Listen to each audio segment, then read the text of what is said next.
तो ठाकुरो बैरागरो। मैं जही कण चेरी राम,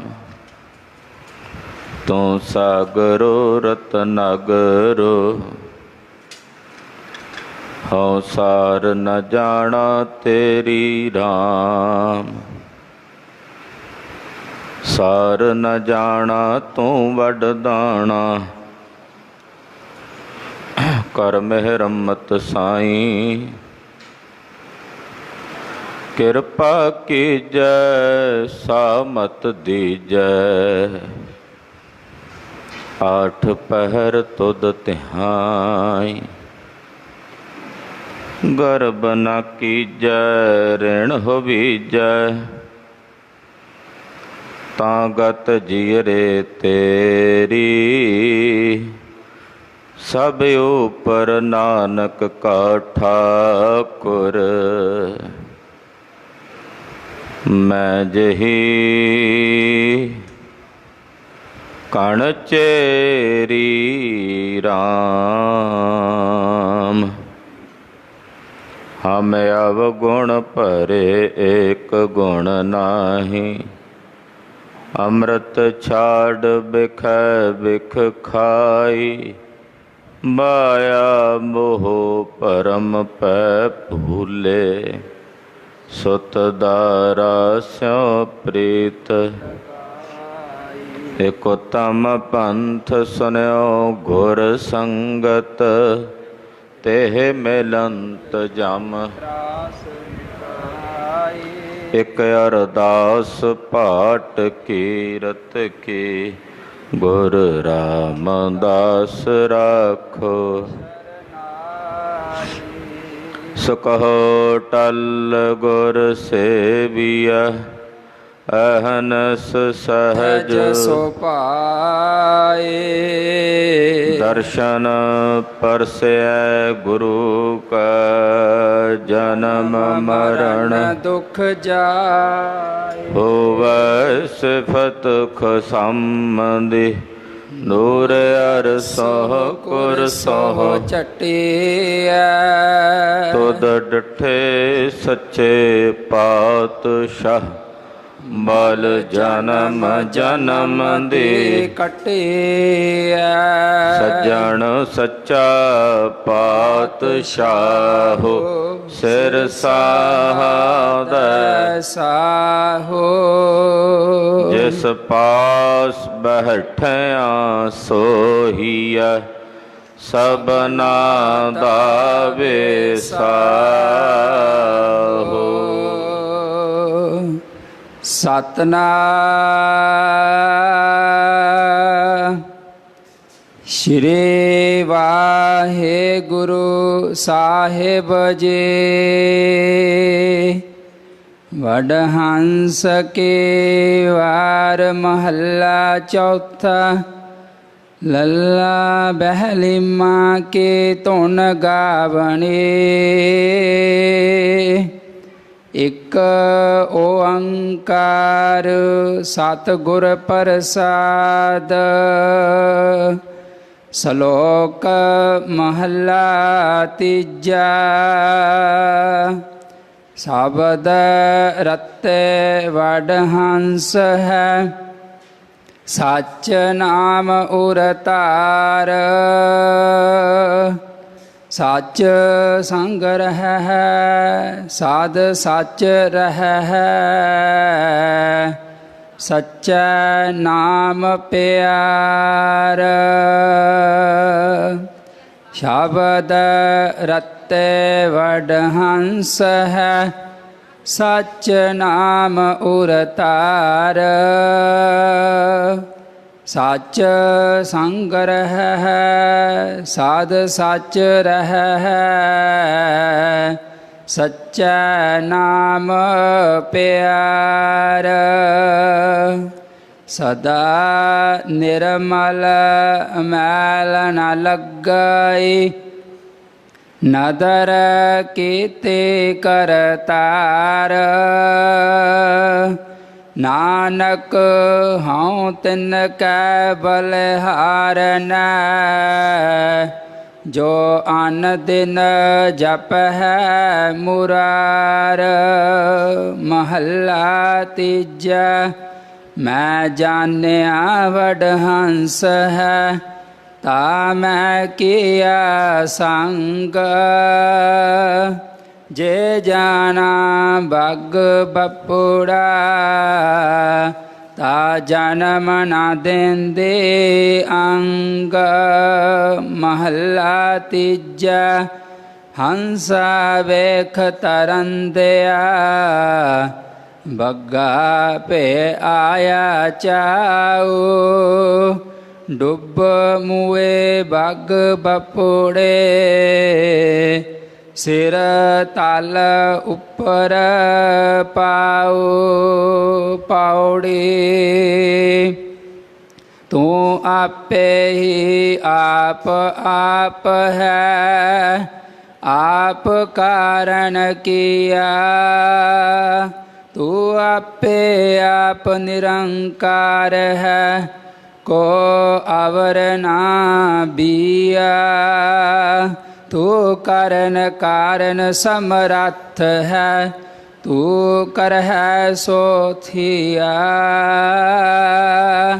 ਤੂੰ ਅਣ ਮੰਗਿਆ ਦਾਨ ਦੇਵਨਾ, ਸਭਨਾ ਜੀਆ।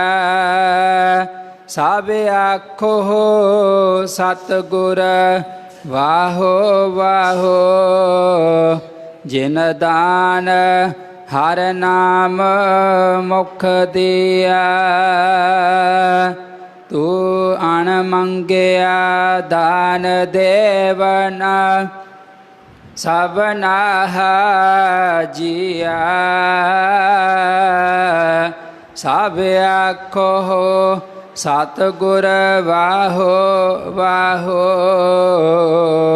ਜਿਨ ਦਾਨ ਹਰ ਨਾਮ ਮੁਖ ਦਿਆ। ਵਾਹਿਗੁਰੂ ਜੀ ਕਾ ਖਾਲਸਾ, ਵਾਹਿਗੁਰੂ ਜੀ ਕੀ ਫਤਿਹ। ਪਤਿਤ ਪਾਵਨ ਭਗਤ ਵਛਲ ਅਨਾਥ ਨਾਥ ਜਗਤ ਗੁਰੂ ਹਾਜ਼ਰ ਹਜ਼ੂਰ ਜ਼ਾਹਰ ਜ਼ਹੂਰ। ਧੰਨ ਧੰਨ ਸ੍ਰੀ ਗੁਰੂ ਗ੍ਰੰਥ ਸਾਹਿਬ ਜੀ ਮਹਾਰਾਜ ਜੀ ਦੇ ਪਵਿੱਤਰ ਚਰਨ ਕਮਲਾਂ 'ਚ ਤਿਲਕ ਤੇ ਜੰਜੂ ਦੇ ਰਾਖੇ ਸਾਹਿਬ ਨੌਵੇਂ ਪਾਤਸ਼ਾਹ ਦੇ ਪਵਿੱਤਰ ਪਾਵਨ ਸੱਚਖੰਡ ਦਰਬਾਰ ਅੰਦਰ ਅੰਮ੍ਰਿਤ ਵੇਲੇ ਤੋਂ ਹਾਜ਼ਰੀਆਂ ਭਰ ਰਹੀ ਗੁਰੂ ਸਵਰੂਪ ਗੁਰੂ ਖਾਲਸਾ ਸਾਧ ਸੰਗਤ ਜੀਓ, ਵੱਡੇ ਭਾਗ ਹਨ ਕਿ ਸੁਭਾਗੀ ਪੰਚਮੀ ਦਾ ਦਿਹਾੜਾ ਗੁਰੂ ਚਰਨਾਂ ਵਿੱਚ ਹਾਜ਼ਰੀਆਂ ਭਰ ਕੇ ਬੜੀ ਸ਼ਰਧਾ ਭਾਵਨਾ ਤੇ ਸਤਿਕਾਰ ਸਹਿਤ ਮਨਾ ਰਹੇ। ਨੌਵੇਂ ਪਾਤਸ਼ਾਹ ਦੇ ਪਾਵਨ ਅੰਮ੍ਰਿਤ ਬਚਨਾਂ ਤੇ ਗੁਰਦੇਵ ਦੇ ਬਖਸ਼ੇ ਹੋਏ ਪਵਿੱਤਰ ਹੁਕਮਨਾਮੇ ਤੇ ਪਹਿਰਾ ਦੇ ਰਹੇ। ਦੂਰੋਂ ਦਰੇਡਿਓਂ ਪਿੰਡਾਂ ਨਗਰਾਂ ਸ਼ਹਿਰਾਂ 'ਚੋਂ ਬੇਅੰਤ ਸੰਗਤਾਂ ਹਾਜ਼ਰੀਆਂ ਭਰ ਰਹੀਆਂ ਨੇ। ਸਮੂਹ ਗੁਰੂ ਕੀਆਂ ਸਾਜੀਆਂ ਨਵਾਜੀਆਂ ਸੰਗਤਾਂ ਨੂੰ ਜੀਓ ਆਇਆ ਹੈ। ਸਤਿਗੁਰੂ ਜੀ ਨੇ ਅੰਮ੍ਰਿਤ ਵੇਲੇ ਪਾਵਨ ਪਵਿੱਤਰ ਸ੍ਰੀ ਮੁਖਵਾਕ ਦੀ ਦਾਤ ਬਖਸ਼ਿਸ਼ ਕੀਤੀ ਹੈ। ਆਓ ਕੁਝ ਸਮੇਂ ਲਈ ਆਪਣੀਆਂ ਸੁਰਤੀਆਂ ਔਰ ਬਿਰਤੀਆਂ ਨੂੰ ਸਤਿਗੁਰੂ ਜੀ ਦੇ ਸ਼ਬਦ ਨਾਲ ਕੇਂਦਰਿਤ ਕਰੀਏ। ਸ਼ਬਦ ਗੁਰ ਪੀਰਾ ਗਹਿਰ ਗੰਭੀਰਾ। ਸਾਡੇ ਗੁਰੂ ਸ਼ਬਦ ਗੁਰੂ ਹਨ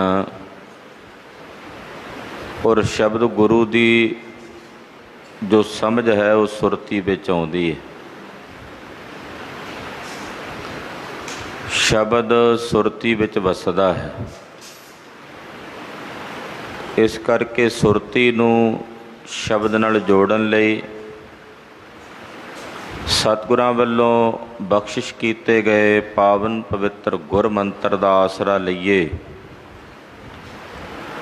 ਆਪਣੀ ਰਸਨਾ ਨੂੰ ਪਵਿੱਤਰ ਕਰੀਏ ਤੇ ਆਖੀਏ ਜੀ ਸਤਿਨਾਮ ਸ਼੍ਰੀ ਵਾਹਿਗੁਰੂ ਸਾਹਿਬ ਜੀ। ਸਤਿਨਾਮ ਸ਼੍ਰੀ ਵਾਹਿਗੁਰੂ ਸਾਹਿਬ ਜੀ।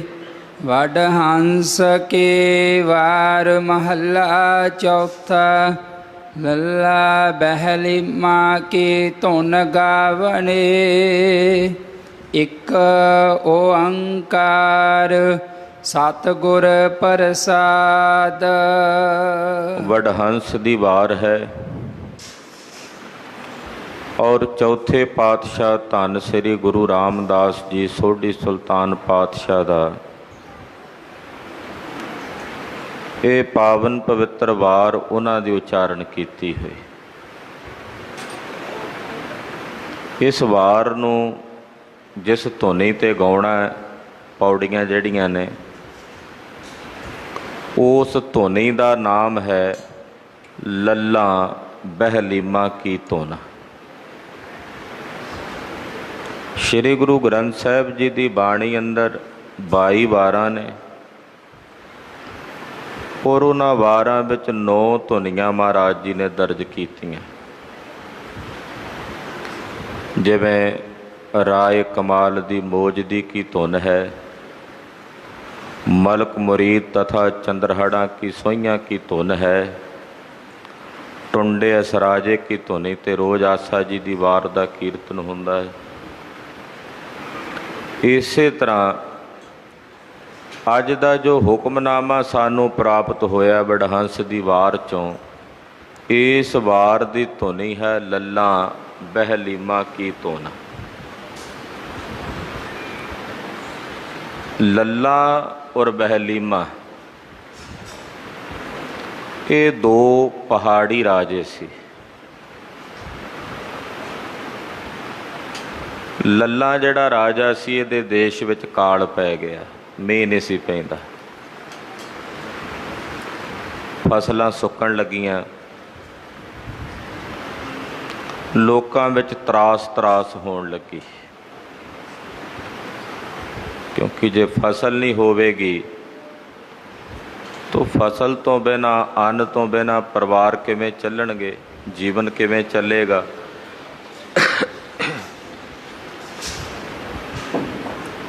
ਤੋ ਫਸਲ ਲਈ ਪਾਣੀ ਦੀ ਬਹੁਤ ਜ਼ਰੂਰਤ ਸੀ। ਮੀਂਹ ਪੈ ਨਹੀਂ ਸੀ ਰਿਹਾ। ਤੋ ਆਪਣੇ ਗੁਆਂਢੀ ਰਾਜੇ ਬਹਿਲੀਮਾ ਦੇ ਕੋਲ ਜਾ ਕੇ ਉਹਨੇ ਪਹੁੰਚ ਕੀਤੀ। ਰਾਜੇ ਬਹਿਲੀਮਾ ਦਾ ਜਿਹੜਾ ਰਾਜ ਸੀ ਉਹਦੇ 'ਚੋਂ ਇੱਕ ਨਦੀ ਵਗਦੀ ਸੀ ਕੁਦਰਤੀ ਪਾਣੀ ਦੀ। ਇਹਨੇ ਮੰਗ ਕੀਤੀ ਕਿ ਤੂੰ ਆਪਣੀ ਨਹਿਰ ਦਾ ਜਿਹੜਾ ਨਹਿਰੀ ਪਾਣੀ ਹੈ ਉਹ ਮੈਨੂੰ ਦੇ ਦੇ। ਤੋ ਰਾਜੇ ਬਹਿਲੀਮਾ ਨੇ ਕਿਹਾ ਵੀ ਮੈਂ ਆਪਣੀ ਸਟੇਟ ਦਾ ਜਾਂ ਆਪਣੇ ਰਾਜ ਦਾ ਤੈਨੂੰ ਪਾਣੀ ਦਿਆਂਗਾ, ਬਦਲੇ 'ਚ ਕੀ ਮਿਲੇਗਾ ਮੈਨੂੰ? ਮੈਂ ਫਰੀ ਤਾਂ ਨਹੀਂ ਦੇ ਸਕਦਾ। ਕਿਉਂਕਿ ਜਦੋਂ ਇਸ ਨਦੀ ਦੇ ਵਿੱਚ ਹੜ੍ਹ ਆਉਂਦਾ ਹੈ, ਉਫਾਨ ਆਉਂਦਾ ਹੈ, ਤਾਂ ਉਦੋਂ ਮੇਰਾ ਰਾਜ ਡੁੱਬਦਾ। ਜੇ ਇਹਦੇ ਕਰਕੇ ਨੁਕਸਾਨ ਮੇਰੇ ਰਾਜ ਨੂੰ ਭੋਗਣਾ ਪੈਂਦਾ ਤੇ ਇਹਦੇ ਕਰਕੇ ਜਿਹੜਾ ਫਾਇਦਾ ਹੋਵੇਗਾ ਉਹ ਵੀ ਮੇਰੇ ਰਾਜ ਨੂੰ ਹੋਣਾ ਚਾਹੀਦਾ, ਦੂਜੇ ਨੂੰ ਕਿਉਂ? ਅੱਜ ਦਾ ਜੋ ਵਿਸ਼ਵ ਦਾ ਇੰਟਰਨੈਸ਼ਨਲ ਕਾਨੂੰਨ ਹੈ ਉਹ ਇਹੀ ਹੈ। ਤੇ ਸੈਂਕੜੇ ਸਾਲ ਪਹਿਲਾਂ ਗੁਰਦੇਵ ਨੇ ਉਸ ਕਾਨੂੰਨ ਦਾ ਜ਼ਿਕਰ ਇੱਥੇ ਕੀਤਾ ਲੱਲਾ ਬਹਿਲੀਮਾ ਦੀ ਤੋਂ।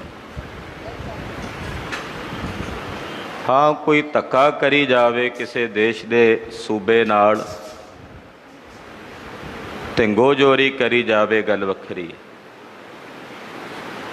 ਬਹਿਲੀਮਾ ਨੇ ਸਿੱਧਾ ਕਿਹਾ ਕਿ ਪਾਣੀ ਤੈਨੂੰ ਦਿਆਂਗਾ ਪਰ ਬਦਲੇ 'ਚ ਤੈਨੂੰ ਕੁਝ ਦੇਣਾ ਪਏਗਾ। ਇਕਰਾਰਨਾਮਾ ਹੋਇਆ। ਕਿਉਂਕਿ ਜਿਹੜੇ ਸੁਹਿਰਦ ਰਾਜੇ ਹੁੰਦੇ ਆ, ਸ੍ਰੇਸ਼ਟ ਰਾਜਨੀਤਿਕ ਹੁੰਦੇ ਆ, ਉਹ ਕੋਈ ਵੀ ਫੈਸਲਾ ਕਰਦੇ ਨੇ ਪਹਿਲਾਂ ਉਸ ਫੈਸਲੇ ਦੇ ਨਾਲ ਮੇਰੇ ਰਾਜ ਨੂੰ ਕੀ ਫਾਇਦਾ ਹੋਵੇਗਾ, ਲਾਭ ਹੋਵੇਗਾ, ਫਿਰ ਉਹਦੇ 'ਤੇ ਸਾਈਨ ਕਰਦੇ ਨੇ। ਇੱਦਾਂ ਨਹੀਂ ਅੱਖਾਂ ਮੀਚ ਕੇ ਸਾਈਨ ਕਰ ਦਿੰਦੇ ਆ, ਬਾਅਦ ਵਿੱਚ ਲੋਕਾਂ ਨੂੰ ਭੁਗਤਣਾ ਪਵੇ। ਇਕਰਾਰਨਾਮਾ ਹੋਇਆ। ਰਾਜੇ ਲੱਲਾ ਨੇ ਕਿਹਾ ਕਿ ਤੂੰ ਮੈਨੂੰ ਪਾਣੀ ਦੇਂਗਾ ਆਪਣੀ ਨਹਿਰ ਦਾ, ਤੇ ਮੈਂ ਬਦਲੇ ਵਿੱਚ ਆਪਣੀ ਫਸਲ ਵਿੱਚੋਂ 6ਵਾਂ ਹਿੱਸਾ ਤੈਨੂੰ ਦਿਆਂਗਾ। ਫਸਲ ਦਾ ਜਿਹੜਾ ਛਟਾ ਹਿੱਸਾ ਹੈ, 6ਵਾਂ ਹਿੱਸਾ ਹੈ, ਕਿਉਂਕਿ ਤੇਰੇ ਜਿਹੜਾ ਰਾਜ ਦਾ ਪਾਣੀ ਹੈ ਉਹਦੇ ਨਾਲ ਮੇਰੀ ਫਸਲ ਹੋਣੀ, ਉਹਦੇ ਵਿੱਚੋਂ ਸੁਭਾਵਕ ਹੈ ਜਿਹੜਾ ਹਿੱਸਾ ਤੇਰਾ ਵੀ ਬਣੇਗਾ, 6ਵਾਂ ਹਿੱਸਾ ਮੈਂ ਤੈਨੂੰ ਦਿਆਂਗਾ। ਇਕਰਾਰਨਾਮਾ ਹੋ ਗਿਆ। ਪਾਣੀ ਦੇ ਦਿੱਤਾ ਗਿਆ। ਜਦੋਂ ਫਸਲ ਉੱਗ ਗਈ, ਫਸਲ ਪੱਕ ਕੇ ਘਰਾਂ ਵਿੱਚ ਆਈ, ਤੇ ਰਾਜੇ ਬਹਲੀਮਾ ਨੇ ਆਪਣਾ ਹਿੱਸਾ ਮੰਗਿਆ ਵੀ ਹੁਣ ਤੂੰ ਮੇਰੀ ਜਿਹੜੀ ਫਸਲ ਦਾ 6ਵਾਂ ਹਿੱਸਾ ਉਹ ਦੇ। ਤੇ ਅੱਗੋਂ ਰਾਜੇ ਲੱਲਾ ਨੇ ਅੱਖਾਂ ਵਿਖਾਣੀਆਂ ਸ਼ੁਰੂ ਕਰ ਦਿੱਤੀਆਂ, ਫਸਲ ਮੇਰੀ ਹੈ। ਉਹ ਆਖਿਆ ਵੀ ਆਪਣਾ ਇਕਰਾਰ ਹੋਇਆ ਹੋਇਆ, ਪਾਣੀ ਮੈਂ ਤੈਨੂੰ ਆਪਣੀ ਰਿਆਸਤ ਦਾ ਦਿੱਤਾ। ਕਹਿੰਦਾ ਤੂੰ ਕਿਹੜਾ ਪਾਣੀ ਘਰੋਂ ਲਿਆਇਆ, ਇਹ ਪਾਣੀ ਤਾਂ ਕੁਦਰਤ ਦਾ। ਉਹਨੇ ਆਖਿਆ ਵੀ ਫਸਲ ਵੀ ਤਾਂ ਕੁਦਰਤ ਨੇ ਪੈਦਾ ਕੀਤੀ ਹੈ, ਇਹ ਕਿਹੜਾ ਤੂੰ ਆਪਣੀ ਛਾਤੀ ਤੋਂ ਪੈਦਾ ਕੀਤੀ, ਛਾਤੀ 'ਚ ਉਗਾਈ ਹੈ। ਲੜਾਈ ਹੋਈ ਦੋਨਾਂ ਦੀ, ਬੜਾ ਗਹਿ ਗੱਚ ਜੰਗ ਹੋਇਆ। ਉਸ ਜੰਗ ਦੇ ਦੌਰਾਨ ਜਦੋਂ ਲੜਾਈ ਹੋਈ, ਸੂਰਮੇ ਲੜੇ, ਤੇ ਢਾਡੀਆਂ ਨੇ ਉਸ ਵੇਲੇ ਜਿਹੜੀ ਵਾਰ ਬਣਾਈ, ਪੌੜੀਆਂ ਬਣਾਈਆਂ, ਉਸ ਪੌੜੀਆਂ ਦੀ ਜਿਹੜਾ ਧੁਨੀ ਸੀ ਉਹਦਾ ਨਾਂ ਰੱਖਿਆ ਗਿਆ ਲੱਲਾ ਬਹਲੀਮਾ ਕੀ ਧੁਨ। ਉਹ ਮਹਾਰਾਜ ਜੀ ਨੇ ਉਹ ਧੁਨੀ ਦੇ ਉੱਤੇ ਪੌੜੀਆਂ ਜਿਹੜੀਆਂ ਨੇ ਵਡਹੰਸ ਦੀਆਂ ਵਾਰ ਦੀਆਂ, ਉਹ ਮਹਾਰਾਜ ਜੀ ਨੇ ਰਚੀਆਂ ਨੇ। ਤੂੰ ਆਪੇ ਹੀ ਆਪ ਹੈ, ਆਪ ਕਾਰਨ ਕੀਆ, ਤੂੰ ਆਪੇ ਆਪ ਨਿਰੰਕਾਰ ਹੈ, ਕੋ ਅਵਰ ਨਾ ਬੀਆ। ਇੱਦਾਂ ਇਹ ਧੁਨ ਮਹਾਰਾਜ ਸੱਚੇ ਪਾਤਸ਼ਾਹ ਗੁਰੂ ਰਾਮਦਾਸ ਸਾਹਿਬ ਜੀ ਨੇ ਵਡਹੰਸ ਦੀ ਵਾਰ ਦੇ ਵਿੱਚ ਦਰਜ ਕੀਤੀ। ਤੋ ਲੱਲਾ ਬਹਲੀਮਾ ਦੀ ਧੁਨ ਦਾ ਆ ਅਰਥ ਹੈ। ਇਹ ਅਰਥ ਕਿਤੇ ਲੋਕਾਂ ਦੀ ਸਮਝ ਵਿੱਚ ਅੱਜ ਦੇ ਵਰਤਮਾਨ ਦੇ ਸਮੇਂ ਵਿੱਚ ਵੀ ਪੈ ਜਾਏ ਤੇ ਬਹੁਤ ਸਾਰੇ ਮਸਲੇ ਜਿਹੜੇ ਅੜੇ ਹੋਏ ਨੇ ਉਹ ਸੁਲਝ ਸਕਦੇ ਨੇ। ਇੱਕ ਅਦੁੱਤੀ ਵਾਹਿਗੁਰੂ ਅਕਾਲ ਪੁਰਖ ਪਰਮੇਸ਼ਰ ਓਅੰਕਾਰ, ਜੋ ਸਾਰਿਆਂ ਵਿੱਚ ਵਿਆਪਕ ਔਰ ਸਰਬ ਦਾ ਪ੍ਰਕਾਸ਼ਕ ਹੈ। ਸਤਿਗੁਰ ਪ੍ਰਸਾਦ, ਸਤਿਗੁਰਾਂ ਦੀ ਕਿਰਪਾ ਦੁਆਰਾ ਨਿਰੰਕਾਰ ਅਕਾਲ ਪੁਰਖ ਪਰਮੇਸ਼ਰ ਦੇ ਸਰੂਪ ਦੀ ਪ੍ਰਾਪਤੀ ਹੁੰਦੀ ਹੈ। ਇਹ ਮੰਗਲਾਚਰਨ ਕਰਕੇ ਮਹਾਰਾਜ ਦੀ ਸ਼ਬਦ ਦੀ ਵਾਰ ਦੀ ਆਰੰਭਤਾ ਕਰਦੇ ਹਨ। ਸ਼ਲੋਕ ਮਹਲਾ ਤੀਜਾ। ਸ਼ਬਦ ਰਤੇ ਵਡਹੰਸ ਹੈ, ਸੱਚ ਨਾਮ ਉਰਤਾਰ। ਜਿਹੜੇ ਸਤਿਗੁਰਾਂ ਦੇ ਸ਼ਬਦ ਵਿੱਚ ਰੱਤੇ ਰੰਗੇ ਹੋਏ ਨੇ, ਗੁਰ ਸ਼ਬਦ ਦੇ ਵਿੱਚ ਰੰਗੇ ਹੋਏ ਨੇ, ਪਾਤਸ਼ਾਹ ਕਹਿੰਦੇ ਉਹ ਵਡਹੰਸ ਨੇ, ਪਰਮ ਵਿਵੇਕੀ। ਵਡਹੰਸ ਦਾ ਮਤਲਬ ਹੈ ਪਰਮ ਵਿਵੇਕਵਾਨ ਨੇ। ਇੱਕ ਹੁੰਦੇ ਨੇ ਇਕੱਲੇ ਵਿਵੇਕੀ, ਜਦੋਂ ਵਡਹੰਸ ਕਹਿ ਦਿੱਤਾ ਇਹਦਾ ਮਤਲਬ ਪਰਮ ਵਿਵੇਕੀ, ਸ੍ਰੇਸ਼ਟ ਵਿਵੇਕੀਆਂ ਵਿੱਚੋਂ ਸ੍ਰੇਸ਼ਟ ਵਿਵੇਕੀ। ਵਿਵੇਕੀ ਕਿਸ ਨੂੰ ਕਹਿੰਦੇ ਨੇ? ਜਿਸ ਦੇ ਅੰਦਰ ਵਿਚਾਰ ਚੱਲਦੀ ਹੋਵੇ। ਵਿਚਾਰ ਕੀ? ਦੋ ਨੂੰ ਛੱਡ ਕੇ ਇੱਕ ਨੂੰ ਗ੍ਰਹਿਣ ਕਰਨ ਦੀ ਵਿਚਾਰ, ਜਾਂ ਇਸ ਤਰ੍ਹਾਂ ਕਹਿ ਲਈਏ ਸੱਚ ਦਾ ਗ੍ਰਹਿਣ ਕਰਕੇ ਝੂਠ ਦਾ ਪ੍ਰਤਿਆਗ ਕਰੇ, ਇਹਨੂੰ ਕਹਿੰਦੇ ਨੇ ਵਿਵੇਕੀ। ਜੋ ਸੱਚਾ ਉਹਨੂੰ ਗ੍ਰਹਿਣ ਕਰ ਲਵੇ, ਜੋ ਝੂਠਾ ਉਹਨੂੰ ਛੱਡ ਦੇਵੇ। ਜਿਹੜਾ ਸੱਚ ਦਾ ਗ੍ਰਹਿਣ ਕਰਕੇ ਝੂਠ ਦਾ ਪ੍ਰਤਿਆਗੀ ਹੁੰਦਾ ਉਹਨੂੰ ਕਹਿੰਦੇ ਨੇ ਵਿਵੇਕੀ। ਔਰ ਇਹੋ ਜਿਹੀ ਵਿਵੇਕ ਬੁੱਧੀ ਆਪਾਂ ਸਤਿਗੁਰਾਂ ਕੋਲੋਂ ਮੰਗਦੇ ਹਾਂ। ਜਦੋਂ ਅਰਦਾਸ ਵਿੱਚ ਵੀ ਆਪਾਂ ਦਾਨ ਮੰਗਦੇ ਹਾਂ ਤੇ ਦਾਨ ਦੇ ਵਿੱਚ ਇੱਕ ਦਾਨ ਇਹ ਵੀ ਮੰਗਦੇ ਹਾਂ, ਮਹਾਰਾਜ ਆਪਣੇ ਖਾਲਸਾ ਜੀ ਨੂੰ ਬਖਸ਼ੋ ਜੀ ਵਿਵੇਕ ਦਾਨ। ਵਿਵੇਕ ਦਾ ਦਾਨ ਨਿਤ ਮੰਗਦੇ ਹਾਂ। ਵਿਵੇਕ ਦਾ ਮਤਲਬ ਵਿਚਾਰ ਕਰਨ ਦੀ ਸ਼ਕਤੀ। ਕਿੱਥੇ ਦਵੰਦ ਨੂੰ ਛੱਡ ਕੇ ਦਵੈਸ਼ ਨੂੰ ਛੱਡ ਕੇ ਇੱਕ ਨੂੰ ਗ੍ਰਹਿਣ ਕੀਤਾ ਜਾਏ ਉਹਨੂੰ ਕਹਿੰਦੇ ਨੇ ਵਿਵੇਕ। ਹਾਰ ਪਰਿਓ ਸੁਆਮੀ ਕੈ ਦੁਆਰੈ, ਦੀਜੈ ਬੁੱਧ ਵਿਵੇਕਾ, ਵਿਵੇਕ ਬੁੱਧੀ। ਖਾਲਸੇ ਵਿੱਚ ਵਿਵੇਕ ਦੀ ਬਿਰਤੀ ਚੱਲਦੀ ਹੈ। ਪੰਥ ਦੇ ਵਿੱਚ ਬਹੁਤ ਸਾਰੀਆਂ ਜਥੇਬੰਦੀਆਂ ਵਿੱਚ ਵਿਵੇਕ ਦਾ ਵਰਤਾਰਾ ਹੈ, ਜਿੱਥੇ ਖਾਣ ਦਾ ਵੀ ਵਿਵੇਕ ਹੈ, ਭੋਜਨ ਦਾ ਵੀ ਵਿਵੇਕ ਹੈ ਕਿ ਸਰਬਲੋ ਦੇ ਬਾਟਿਆਂ ਵਿੱਚ, ਸਰਬਲੋ ਦੇ ਬਰਤਨਾਂ ਵਿੱਚ ਲੰਗਰ ਪ੍ਰਸ਼ਾਦਾ ਤਿਆਰ ਹੁੰਦਾ ਔਰ ਅੰਮ੍ਰਿਤਧਾਰੀ ਸਿੰਘਾਂ ਦਾ ਹੀ ਹੱਥ ਦਾ ਭੋਜਨ ਛਕਣਾ। ਇੱਥੋਂ ਤੱਕ ਕਿ ਪਾਣੀ ਵੀ ਚੱਲਦੀ ਨਹਿਰ ਜਾਂ ਖੂਹ ਦਾ ਵਰਤਣਾ, ਇੱਦਾਂ ਦਾ ਵਿਵੇਕ ਵੀ ਖਾਲਸੇ ਵਿੱਚ ਰੱਖਣਾ ਵਿਹਿਤ ਹੈ। ਕਿਉਂਕਿ ਜਦੋਂ ਅਣਚਾਰੀ ਕਾ ਧਾਨ ਹੁੰਦਾ ਹੈ, ਅਣਾਚਾਰ ਤਰੀਕੇ ਨਾਲ ਕੀਤਾ ਹੋਇਆ ਭੋਜਨ ਤਿਆਰ ਖਾਧਾ ਜਾਂਦਾ, ਉਹਦਾ ਅਸਰ ਮਨ ਤੇ ਹੁੰਦਾ। ਤੋ ਇਸ ਕਰਕੇ ਉੱਥੇ ਖਾਲਸੇ ਦਾ ਇਹ ਵੀ ਵਿਵੇਕ ਹੈ। ਉਹਨੂੰ ਸਰਬਲੋ ਦਾ ਵਿਵੇਕੀ ਕਹਿੰਦੇ ਨੇ। ਭਾਈ ਸਾਹਿਬ ਭਾਈ ਰਣਧੀਰ ਸਿੰਘ ਜੀ ਅਖੰਡ ਕੀਰਤਨੀ ਜਥੇ ਦੇ ਬਾਨੀ ਹੋਏ ਪਰਮ ਵਿਵੇਕੀ ਸਨ। ਇਸੇ ਤਰ੍ਹਾਂ ਬਹੁਤ ਸਾਰੇ ਮਹਾਂਪੁਰਸ਼, ਅਕਾਲੀ ਕੌਰ ਸਿੰਘ ਜੀ, ਨਿਹੰਗ ਸਿੰਘ ਵਰਗੇ ਮਹਾਂਪੁਰਸ਼ ਪਰਮ ਵਿਵੇਕੀ ਹਨ। ਤੋ ਵਿਵੇਕਵਾਨ ਹੋਣਾ, ਖਾਣੇ ਦਾ ਵਿਵੇਕ, ਬੋਲਣ ਦਾ ਵਿਵੇਕ, ਆਪਣੇ ਹਿਰਦੇ ਦੀਆਂ ਵਿਚਾਰਾਂ ਦਾ ਵਿਵੇਕ, ਤੋ ਇਹ ਵੀ ਵਿਵੇਕ ਹੈ। ਅੱਜ ਕੱਲ੍ਹ ਜਿਹੜੇ ਇਸ ਵਿਵੇਕ ਨੂੰ ਨਹੀਂ ਸਮਝਦੇ ਉਹ ਇਹਦਾ ਖੰਡਨ ਕਰਨ ਲੱਗ ਪੈਂਦੇ, ਪਰ ਇਹ ਵਿਵੇਕ ਸੀ ਖਾਲਸੇ ਦਾ। ਜਦੋਂ ਖਾਲਸੇ ਦੇ ਦੁਸ਼ਮਣ ਸਨ ਚੌਂ ਪਾਸੀ, ਤੇ ਫਿਰ ਸਿੰਘਾਂ ਨੇ ਵਿਚਾਰ ਕੀਤੀ ਕਿ ਖਾਲਸਾ ਆਪਣੇ ਹੱਥੀਂ ਭੋਜਨ ਬਣਾ ਕੇ ਛਕੇਗਾ, ਕਿਉਂਕਿ ਜਦੋਂ ਦੂਸਰਾ ਕੋਈ ਬਣਾ ਕੇ ਛਕਾਏਗਾ ਵਿੱਚ ਜ਼ਹਿਰ ਪਾ ਸਕਦਾ। ਤੋ ਇਹਦਾ ਵੀ ਵਿਵੇਕ ਹੈ। ਖਾਣਾ ਕੀ ਹੈ ਉਹਦਾ ਵੀ ਵਿਵੇਕ ਹੈ। ਤੋ ਜਿਹੜੇ ਸ਼ਬਦ ਦੇ ਰੰਗ ਵਿੱਚ ਰੰਗੇ ਹੋਏ ਨੇ, ਮਹਾਰਾਜ ਜੀ ਕਹਿੰਦੇ ਉਹ ਵਡਹੰਸ ਨੇ, ਪਰਮ ਵਿਵੇਕੀ ਨੇ। ਔਰ ਸੱਚ ਨਾਮ ਔਰ ਧਾਰ, ਵਾਹਿਗੁਰੂ ਪਰਮੇਸ਼ਰ ਦਾ ਜੋ ਸੱਚਾ ਨਾਮ ਹੈ, ਉਹਨਾਂ ਗੁਰਮੁਖਾਂ ਨੇ, ਪਰਮ ਵਿਵੇਕੀਆਂ ਨੇ ਆਪਣੇ ਹਿਰਦੇ ਵਿੱਚ ਧਾਰਨ ਕੀਤਾ ਹੈ। ਸੱਚ ਸੰਗ ਰਹਿ ਸਾਧ ਸੱਚ ਰਹਿ, ਸੱਚਾ ਨਾਮ ਪਿਆਰ। ਸੱਚ ਨੂੰ ਇਕੱਠਾ ਕਰਦੇ ਨੇ ਗੁਰਮੁਖ, ਔਰ ਸਦਾ ਸੱਚ ਨਾਲ ਜੁੜ ਕੇ ਰਹਿੰਦੇ ਨੇ। ਸੱਚ ਸੰਗ ਰਹਿ, ਸਾਧ ਸੱਚ ਰਹਿ, ਔਰ ਸਦਾ ਸੱਚ ਨਾਲ ਹੀ ਜੁੜ ਕੇ ਰਹਿੰਦੇ ਹਨ। ਸੱਚਾ ਨਾਮ ਪਿਆਰ, ਉਹਨਾਂ ਪਰਮਹੰਸ ਵਿਵੇਕੀਆਂ ਦਾ ਪਿਆਰ ਸੱਚੇ ਨਾਮ ਨਾਲ ਹੈ। ਉਹ ਨਿਰੰਕਾਰ ਵਾਹਿਗੁਰੂ ਪਰਮੇਸ਼ਰ ਦੇ ਸੱਚੇ ਨਾਮ ਨਾਲ ਹੀ ਪ੍ਰੀਤ ਕਰਦੇ ਹਨ। ਸਦਾ ਨਿਰਮਲ ਮੈਲ ਨਾ ਲੱਗਾਏ, ਨਦਰ ਕੀਤੇ ਕਰਤਾਰ। ਉਹ ਸਦਾ ਹੀ ਨਿਰਮਲ ਰਹਿੰਦੇ ਨੇ, ਪਵਿੱਤਰ ਤੇ ਸ਼ੁੱਧ ਰਹਿੰਦੇ ਨੇ। ਨਾ ਲੱਗੇ ਉਹਨਾਂ ਨੂੰ ਕਦੇ ਕਿਸੇ ਪ੍ਰਕਾਰ ਦੀ ਮੈਲ ਨਹੀਂ ਲੱਗਦੀ। ਜਿਹੜੇ ਪਰਮਹੰਸ ਵਿਵੇਕੀ ਨੇ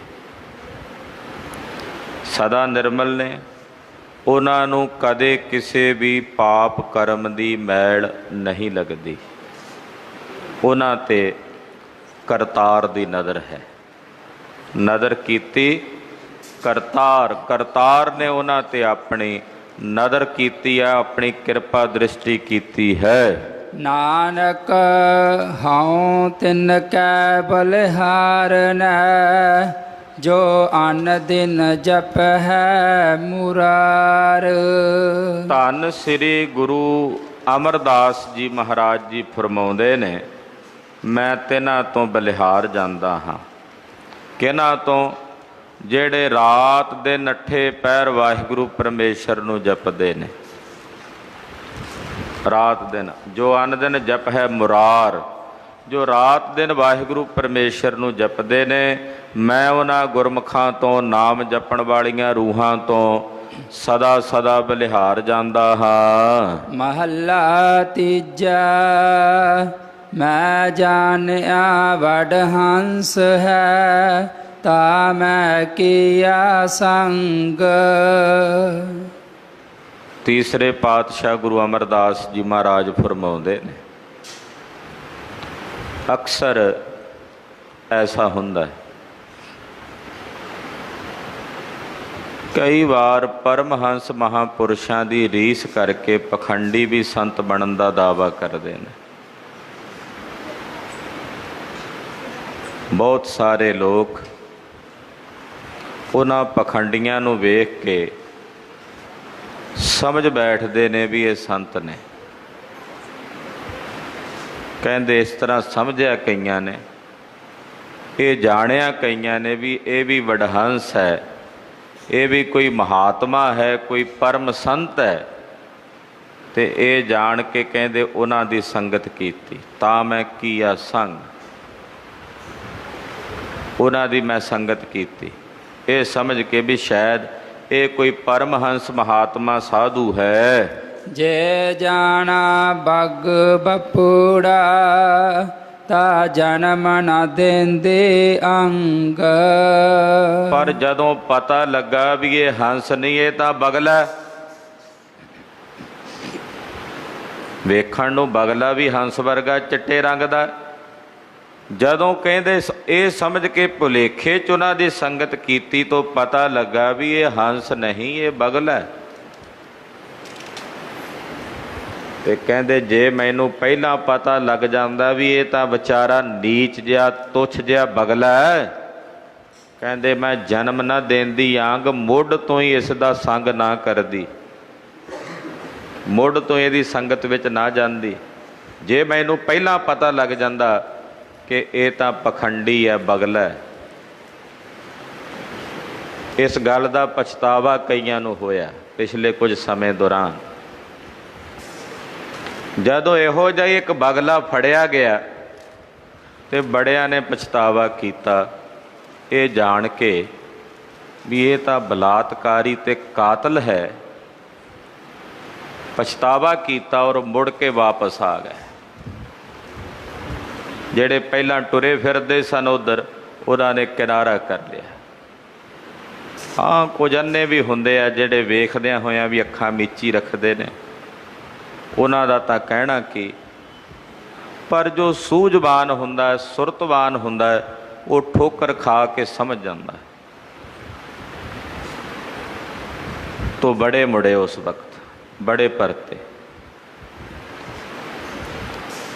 ਤੇ ਲੋੜ ਹੈ ਹੁਣ ਵੀ ਜਿਹੜਾ ਇਹੋ ਜਿਹੇ ਪਖੰਡੀਆਂ ਦੇ ਪਿੱਛੇ ਟੁਰਿਆ ਫਿਰਦਾ, ਉਹ ਵੀ ਹੁਣ ਪਰਤ ਆਉਣ, ਮੁੜ ਆਉਣ। ਪਾਤਸ਼ਾਹ ਕਹਿੰਦੇ ਜੇ ਪਤਾ ਹੁੰਦਾ ਕਿ ਤਾਂ ਪਖੰਡੀ ਹੈ, ਮੈਂ ਮੁੱਢ ਤੋਂ ਹੀ, ਜਨਮ ਦਾ ਮਤਲਬ ਹੁੰਦਾ ਮੁੱਢ ਤੋਂ ਹੀ, ਪ੍ਰਾਰੰਭ ਤੋਂ ਹੀ ਉਹਦੇ ਵੱਲ ਮੂੰਹ ਵੀ ਨਾ ਕਰਦਾ। ਸੰਗ ਕਰਨਾ ਤਾਂ ਦੂਰ ਰਿਹਾ। ਹਾਂਜੀ। ਮਹੱਲਾ ਤੀਜਾ। ਹੰਸਾ ਵੇਖ ਤਰੰਦਿਆ ਬੱਗਾ ਪੇ ਆਇਆ ਚਾਉ। ਕਹਿੰਦੇ ਹੰਸਾਂ ਨੂੰ ਤਾਰੀਆਂ ਲਾਉਂਦਿਆਂ ਵੇਖ ਕੇ ਨਾ ਵੀ ਇਹ ਤਾਂ ਬੜਾ ਤਰਦੇ ਨੇ ਪਾਣੀ 'ਚ। ਬਗਲਿਆਂ ਨੂੰ ਵੀ ਚਾਅ ਆ ਜਾਂਦਾ ਰੀਸ ਕਰਨ ਵਾਸਤੇ। ਆਹ ਤਾਂ ਵਧੀਆ ਕੰਮ ਹੈ, ਧਰਮ ਦੇ ਨਾਂ 'ਤੇ ਲੋਕਾਂ ਨੂੰ ਗੁੰਮਰਾਹ ਕਰੀਏ। ਬੜੀ ਐਸ਼ੋ ਪ੍ਰਸਤੀ ਵਾਲਾ ਜੀਵਨ ਮਿਲ ਜਾਂਦਾ, ਬੜੀ ਪੂਜਾ ਹੁੰਦੀ ਹੈ, ਬੜੀ ਵਾਹਵਾ ਹੁੰਦੀ। ਆਹ ਕੰਮ ਠੀਕ ਨਹੀਂ। ਪਰਮ ਵਿਵੇਕੀ ਮਹਾਂਪੁਰਸ਼ਾਂ ਦੀ ਰੀਸ ਕਰਕੇ ਕਈ ਪਖੰਡੀ ਵੀ ਚੱਲ ਪੈਂਦੇ ਆ ਵੀ ਅਸੀਂ ਵੀ ਸੰਤ ਬਣ ਜਾਈਏ, ਅਸੀਂ ਵੀ ਪਰਮ ਵਿਵੇਕੀ ਬਣ ਜਾਈਏ। ਕਬੀਰ ਨੂੰ ਵੇਖ ਕੇ ਇੱਕ ਦੇ ਅੰਦਰ ਚਾਅ ਜਿਹਾ ਜਾਗ ਪਿਆ ਵੀ ਬੜੀ ਸੋਭਾ ਹੁੰਦੀ ਕਬੀਰ ਕੋਲ, ਵੱਡੇ ਵੱਡੇ ਰਾਜੇ ਆ ਕੇ ਮੱਥਾ ਟੇਕਦੇ ਨੇ, ਤੇ ਮੈਂ ਕਿਉਂ ਨਹੀਂ ਕਬੀਰ ਬਣ ਸਕਦਾ। ਬਈ ਉਹ ਜੁਲਾਹਿਆਂ ਦਾ ਮੁੰਡਾ ਹੈ, ਉਹ ਬਣ ਸਕਦਾ ਭਗਤ, ਉਹ ਹੋ ਸਕਦਾ ਏਡਾ ਵੱਡਾ, ਤੇ ਮੈਂ ਕਿਉਂ ਨਾ ਹੋਵਾਂ। ਵੇਖਾਂ ਤਾਂ ਸਹੀ ਸਵੇਰੇ ਜਾ ਕੇ ਘਰ ਉਹਦੇ ਲੁੱਕ ਕੇ ਵੀ ਕਰਦਾ ਕੀ ਹੈ ਕਬੀਰ, ਜਿਹਦੇ ਕਰਕੇ ਉਹਦੀ ਪੂਜਾ ਹੁੰਦੀ, ਉਹਦਾ ਮਾਣ, ਉਹਦੀ ਪ੍ਰਤਿਸ਼ਠਾ ਹੁੰਦੀ। ਲੁੱਕ ਕੇ ਬਹਿ ਗਿਆ। ਕਬੀਰ ਜੀ ਨੂੰ ਪਤਾ ਲੱਗਾ ਵੀ ਇੱਦਾਂ ਕੋਈ ਆਇਆ, ਉਹਨਾਂ ਵੀ ਖੇਡ ਵਰਤਾ ਦਿੱਤੀ। ਕਬੀਰ ਜੀ ਨੇ ਇੱਕ ਬੜਾ ਵੱਡਾ ਗੂੜਾ ਸੰਕੇਤ ਵੀ ਦਿੱਤਾ ਇਹੋ ਜਿਹੇ ਵਿਅੰਗ ਨਾਲ, ਕਿਉਂਕਿ ਕਈ ਵਿਅੰਗ ਵੀ ਬੜੇ ਡੂੰਘੇ ਸੰਕੇਤ ਦੇ ਦਿੰਦੇ ਆ।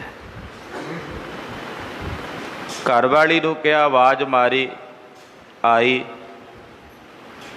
इदां कर भागवान ने थोड़ी जी मिट्टी लिया ते उहनूं कुट के बरीक करके कपड़ छाण कर लै।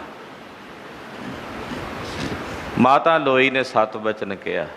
असली खेड तां ये समझाउणी सी भी जिस घर विच 7 बचन आ उत्थे आपे ही प्रताप हुंदा है। जिस घर विच 7 नहीं 8वां बचन रल जांदा ना, 7 बचन की बजाय जदों 8वां हो जाए अगों, उत्थे फिर उस घर विच ना बरकत ना प्रताप, फिर तो उत्थे नरक ही है। सवेर तो शाम ताईं कलेश ही रहिंदा जिथे 8वां बचन होवे, जिथे 7 बचन उत्थे शांति रहिंदी। समझाना तो कबीर जी ने ही सी। लोई नूं कहा इहदा कपड़ छाण कर, ते माता जी ने कपड़ छाण कीता। आख्या हुण इहदे च घ्यो पा देसी ते इहनूं गुन लै आटे वांगू। माता ने घ्यो पाया तो गुन लिया, तो कहंदे हुण इदां कर भी उत्ते जिहड़ा पाड़छा है अपने घर दा इहनूं लिप दे। उहने 7 बचन कह के लिप दिता। ये खलोता असली गल तां समझ नहीं सकिया भी सिद्धांत की है, विच डूंगी रमज की है। कहता इहो जे पुठे सीधे काम करदा कबीर, तां ही लोग मत्था टेकदे। ते मैं भी कर लेना जाके। आवाज़ मारी भागवान ने। पहला तो उखड़ी कुहाड़ी वांगू अगों बोली भी चाहिदा की है तैनूं। पानी के मांगत पाथर मारत नार नहीं घर ना हरे आई। कलगीधर स्वामी दे बचन ने 10वें पातशाह दे।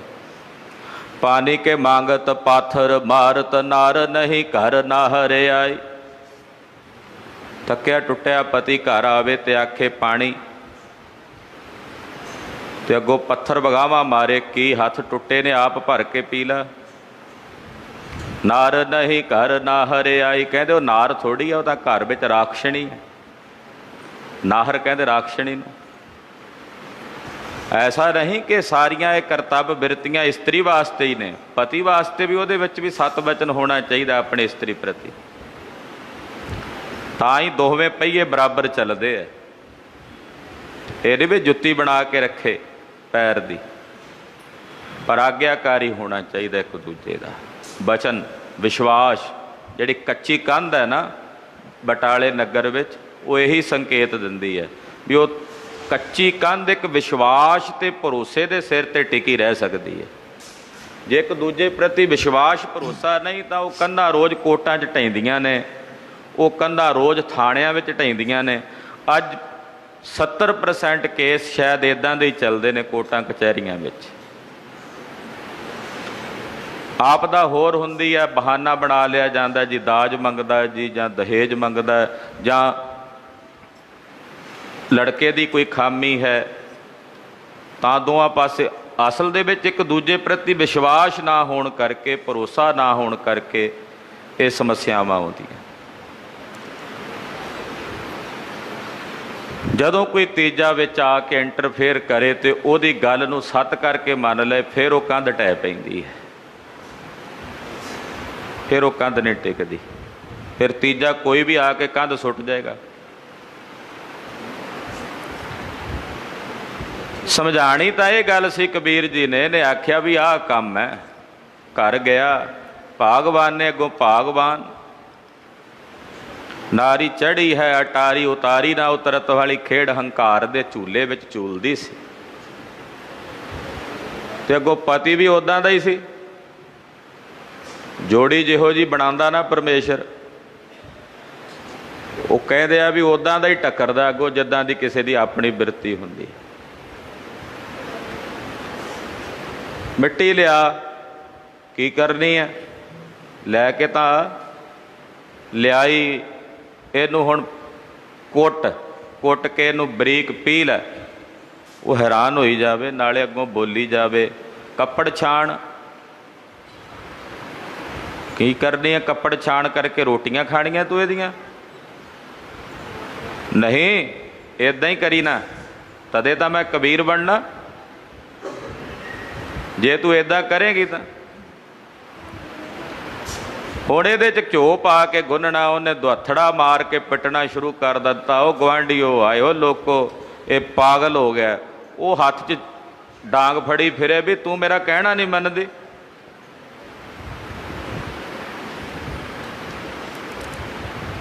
ਲੋਕ ਇਕੱਠੇ ਹੋ ਗਏ, ਉਹਨਾਂ ਆਖਿਆ ਵੀ ਇਹਦਾ ਦਿਮਾਗ ਵਾਕਈ ਭੌਂ ਗਿਆ।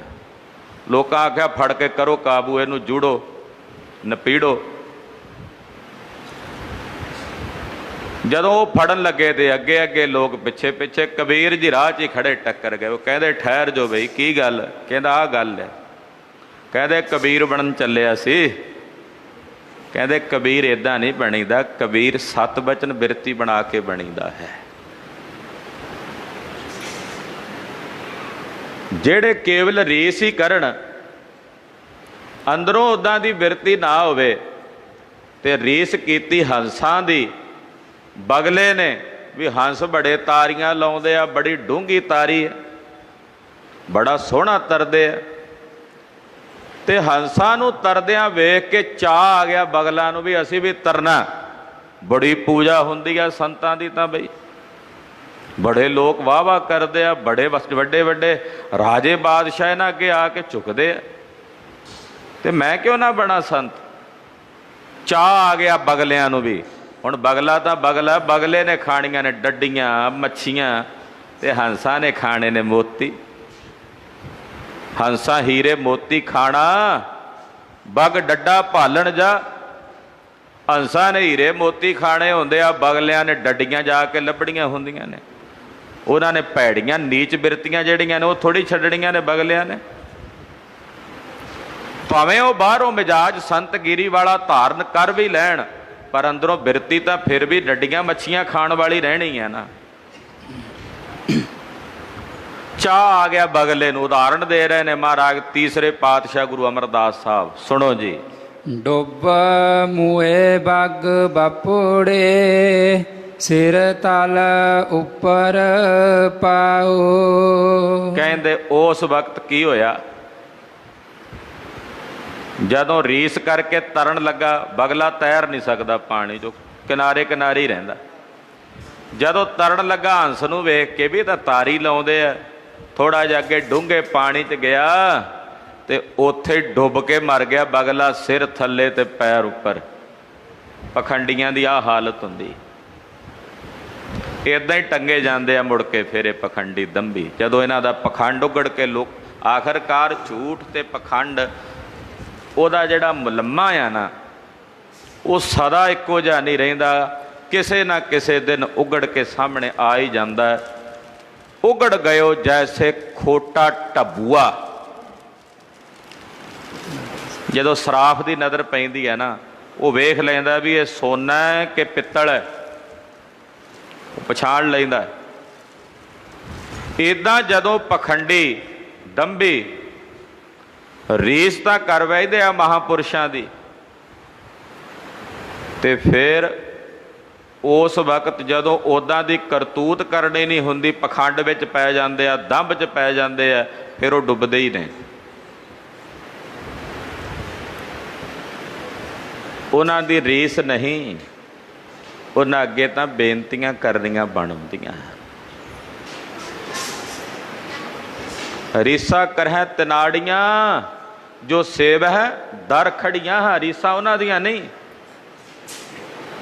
ਉਹਨਾਂ ਅੱਗੇ ਤਾਂ ਵਿਨਿਮਰਤਾ ਹੁੰਦੀ ਹੈ ਭਾਈ। ਜਿਨੀ ਮੈਂਡਾ ਲਾਲ ਰਿਝਾਇਆ, ਹਉ ਤਿਸ ਆਗੈ ਮਨ ਡੇਹੀਆਂ। ਜਿਨੀ ਮੈਂਡਾ ਲਾਲ ਰਿਝਾਇਆ,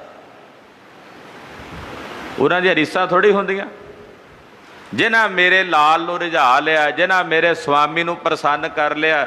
ਜਿਨੀ ਮੈਂਡਾ ਲਾਲ ਰਿਝਾਇਆ, ਹੋ ਤਿਸ ਆਗੈ ਮਨ ਡੇਹੀਆਂ।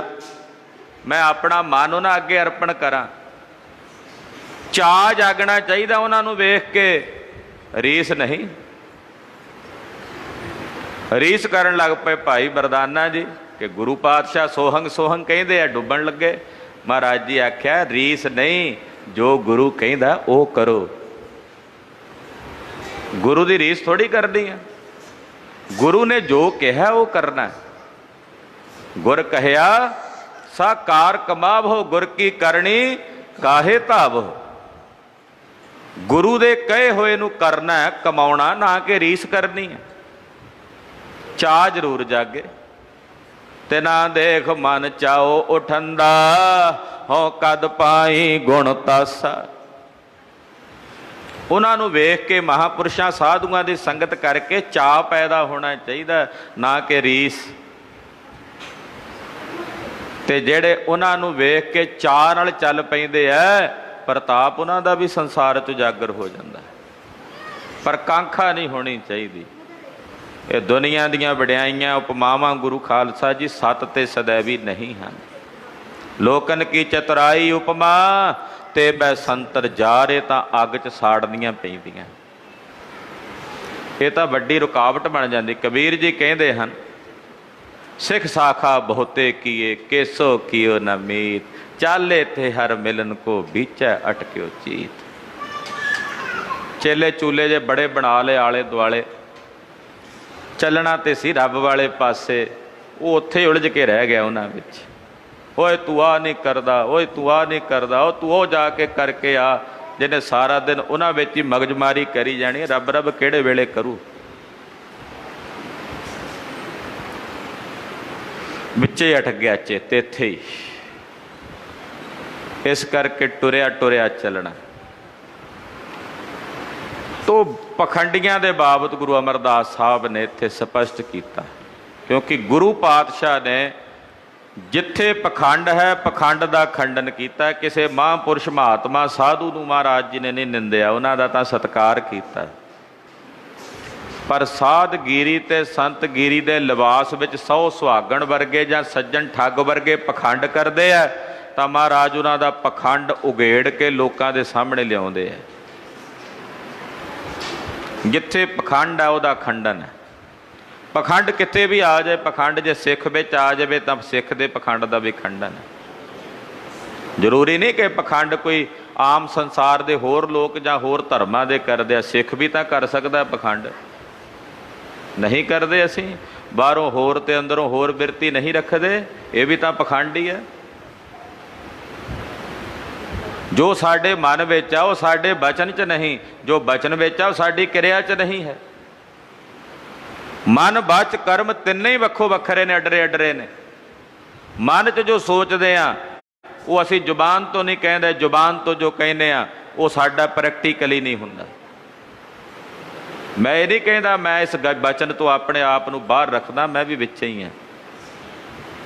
ਧਰਮ ਦੇ ਵੱਡੇ ਵੱਡੇ ਦਾਅਵੇ ਅਸੀਂ ਕਰ ਲੈਨੇ ਆ ਧਰਮੀ ਹੋਣ ਦੇ, ਪਰ ਖਾਲਸਾ ਜੀ ਵਾਸਤਵਿਕ ਰੂਪ ਦੇ ਵਿੱਚ ਜਦੋਂ ਇਹ ਪ੍ਰੈਕਟੀਕਲੀ ਰੂਪ 'ਚ ਕਿਰਿਆ ਵਿੱਚ ਆਉਂਦਾ ਨਾ, ਕਰਨੀ ਵਿੱਚ, ਉੱਥੇ ਪਤਾ ਲੱਗਦਾ। ਇਸ ਕਰਕੇ ਜਿੱਥੇ ਵੀ ਪਖੰਡ ਹੈ ਉਹ ਪਖੰਡ ਮਹਾਰਾਜ ਜੀ ਨੇ ਖੰਡਿਆ ਹੈ। ਪੌੜੀ ਤੂੰ ਆਪੇ ਹੀ ਆਪ ਆਪ ਹੈ, ਆਪ ਕਾਰਨ ਕੀਆ। हे ਵਾਹਿਗੁਰੂ ਤੂੰ ਆਪ ਹੀ ਆਪ ਹੈ, ਆਪ ਹੀ ਆਪ ਹੈ। ਚੌਥੇ ਪਾਤਸ਼ਾਹ ਗੁਰੂ ਰਾਮਦਾਸ ਜੀ ਦੀ ਉਚਾਰਨ ਕੀਤੀ ਪੌੜੀ ਹੈ, ਸ਼ਲੋਕ ਤੀਸਰੇ ਪਾਤਸ਼ਾਹ ਦਾ ਹੈ, ਔਰ ਪੌੜੀ ਮਹਾਰਾਜ ਚੌਥੇ ਪਾਤਸ਼ਾਹ ਧੰਨ ਗੁਰੂ ਰਾਮਦਾਸ ਜੀ ਦੇ ਉੱਤੇ ਸਰਲੇਖ ਵਿੱਚ ਮਹੱਲਾ ਚੌਥਾ ਆਇਆ। ਵਡਹੰਸ ਦੀ ਵਾਰ ਦੇ ਨਾਲ ਮਹੱਲਾ ਚੌਥਾ, ਉਹਦਾ ਮਤਲਬ ਪੌੜੀਆਂ ਸਾਰੀਆਂ ਚੌਥੇ ਪਾਤਸ਼ਾਹ। ਤੂੰ ਆਪ ਹੀ ਆਪ ਹੈ, ਤੂੰ ਆਪੇ ਹੀ ਆਪ ਆਪ ਹੈ, ਤੂੰ ਆਪ ਹੀ ਆਪ ਹੈ ਸਰਬ ਥਾਈਂ, ਆਪ ਕਾਰਣ ਕੀਆ। ਤੂੰ ਆਪ ਹੀ ਸਾਰੇ ਕਾਰਨ ਨੂੰ, ਇਹ ਸੰਸਾਰ ਕਾਰਨ ਤੋਂ ਹੀ, ਕਿਸੇ ਨਾ ਕਿਸੇ ਕਾਰਨ ਤੋਂ ਤਾਂ ਕੋਈ ਨਾ ਕੋਈ ਉਤਪਤੀ ਜਿੰਨੀ ਵੀ ਹੁੰਦੀ ਹੈ ਕਾਰਨ ਤੋਂ ਹੁੰਦੀ ਹੈ।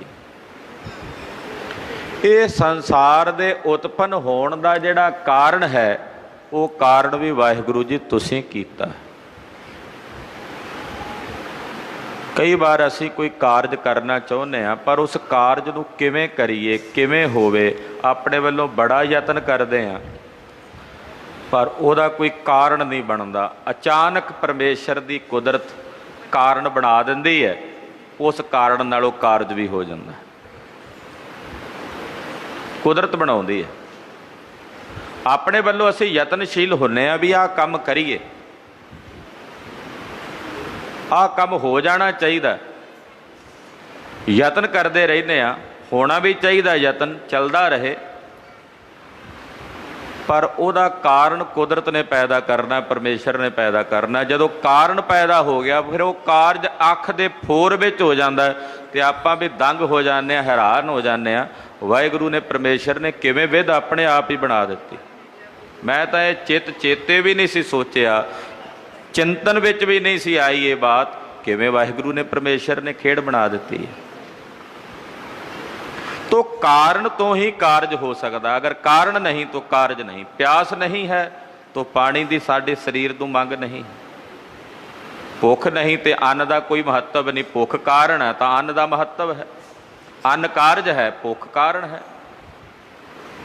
तो कारण जितने हैं वो कारणा का करता अकाल पुरख परमेश्वर है।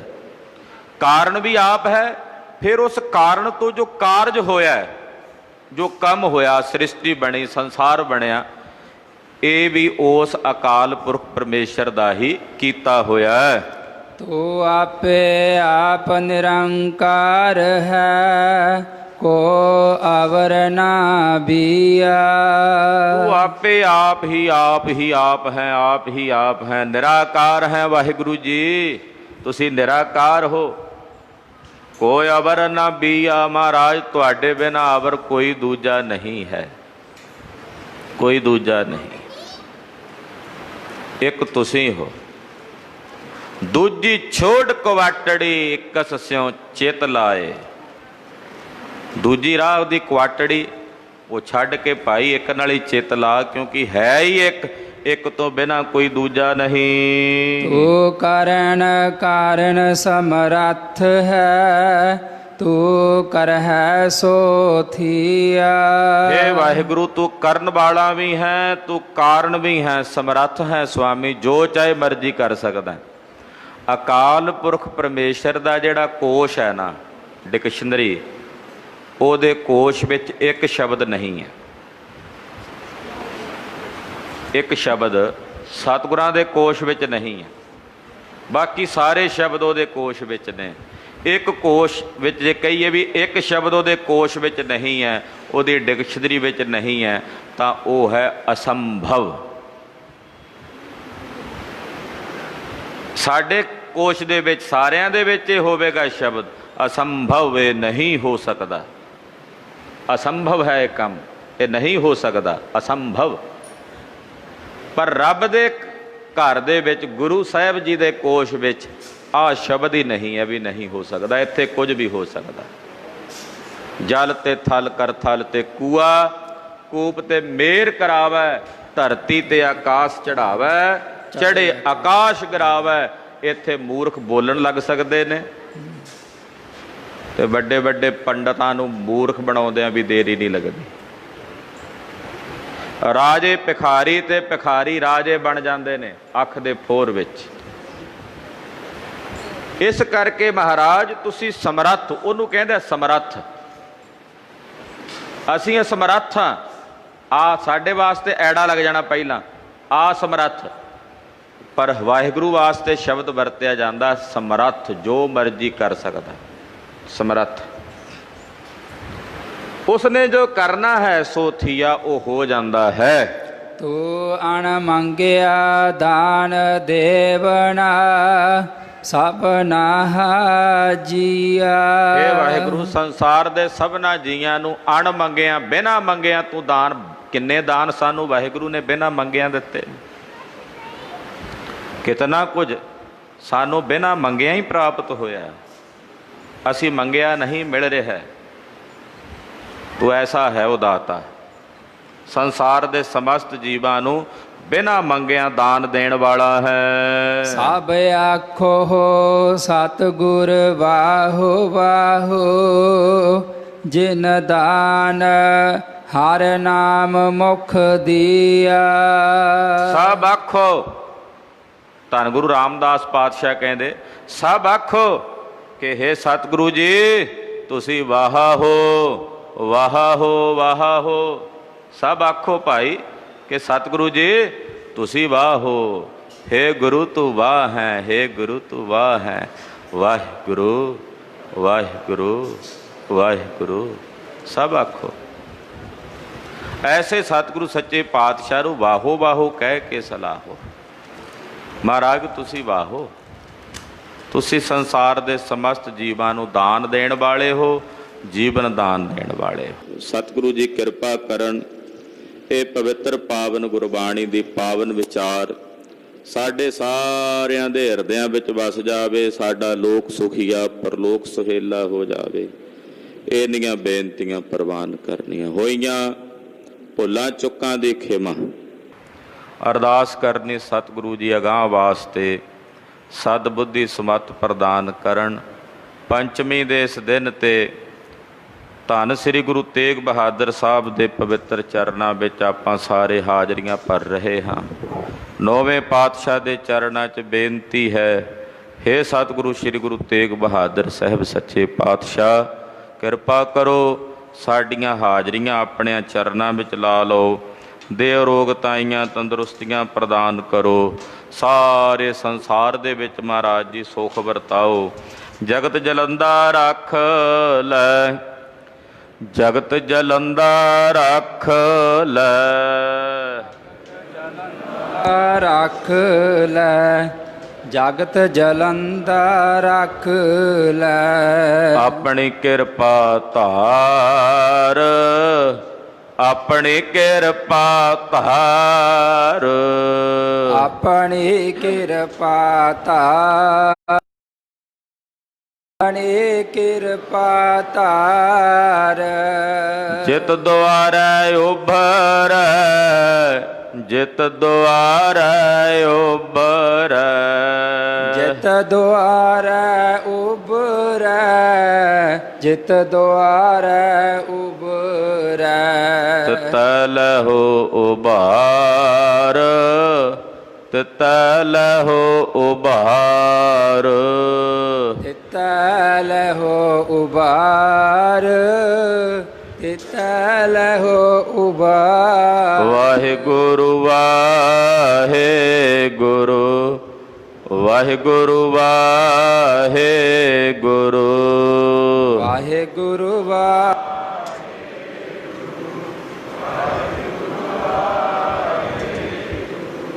ਵਾਹਿਗੁਰੂ ਵਾਹਿਗੁਰੂ, ਵਾਹਿਗੁਰੂ ਵਾਹਿਗੁਰੂ।